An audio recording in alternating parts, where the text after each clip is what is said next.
I've always been cautious, always looking over my shoulder, always wary of the shadows that lurk in the corners of my world.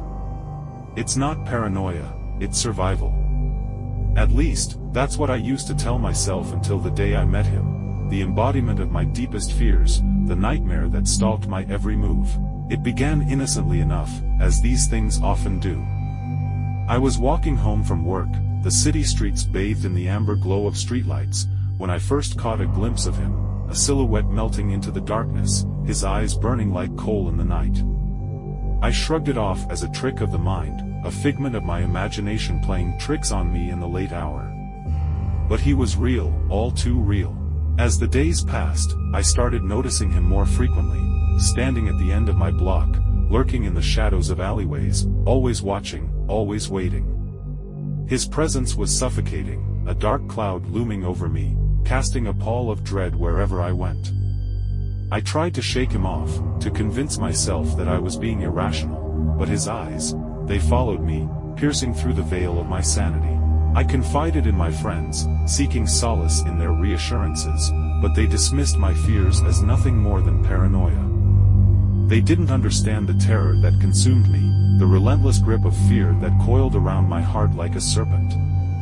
He was everywhere and nowhere all at once, a phantom haunting the recesses of my mind. Desperate for answers, I turned to the authorities, hoping that they would intervene, that they would rid me of this relentless tormentor.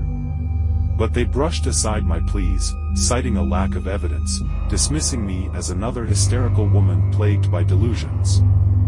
They didn't see the truth that stared them in the face, the truth that I alone bore witness to, a truth steeped in darkness and dread. With each passing day, his presence grew more tangible, more palpable, until I could no longer ignore the suffocating weight of his gaze. He invaded my dreams, his visage haunting the darkest corners of my subconscious, a specter that refused to be exorcised. I was trapped in a waking nightmare, a prisoner of my own fears. But it wasn't until he crossed the threshold of my home that I realized the full extent of his depravity. I awoke one night to the sound of footsteps echoing through the empty halls, the cloying scent of decay hanging heavy in the air. My heart thundered in my chest as I crept down the stairs, my hands trembling as I reached for the kitchen knife that lay dormant on the countertop. I found him standing in the living room, bathed in the sickly glow of the moonlight, his eyes burning with an unholy fervor. There was no mistaking his intent, no denying the malevolence that radiated from his very being. He had come for me, drawn by some twisted impulse that defied rational explanation. I should have been afraid, should have been consumed by terror at the sight of him standing there, his presence casting a pall of darkness over everything I held dear. But in that moment, something inside me snapped, a primal instinct that surged to the forefront, drowning out the cacophony of fear that threatened to consume me. With a primal scream, I lunged forward, the blade slicing through the air with deadly precision.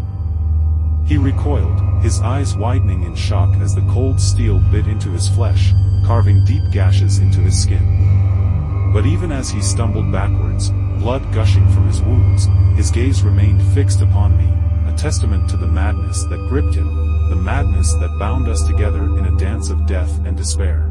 I watched as he fled into the night, his form disappearing into the inky blackness that shrouded the world outside. But I knew he would return, knew that this was only the beginning of a nightmare that had yet to reach its gruesome conclusion. For in the depths of his eyes, I saw the reflection of my own shattered soul, a soul forever tainted by the darkness that had consumed us both. And so I wait, trapped in the purgatory of my own making, haunted by the specter of the man who lurks in the shadows, silent sentinel of my darkest fears, reminder of the horrors that lie dormant within us all. In the end, there is no escape, no reprieve from the relentless march of time. There is only the darkness, and the promise of oblivion that awaits us all in its embrace.